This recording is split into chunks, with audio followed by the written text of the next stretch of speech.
Let's talk about how to get started with investing in the stock market, because it's not hard.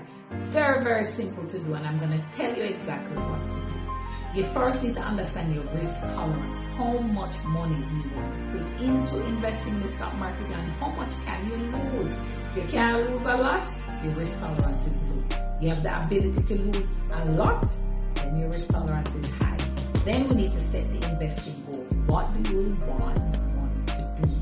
Then the investing style. What types of stock do you like? Do you like growth, income? Do you like a mixture of growth and income stocks? Then you need to go and open the investment account. This is where you go to your broker, set up that online trading account so you can do the trades yourself. Then diversification is key. You can't put all your eggs in one basket. Make sure you have different exposure to different sectors and different types of investment. Nice, simple, easy way for you to get started.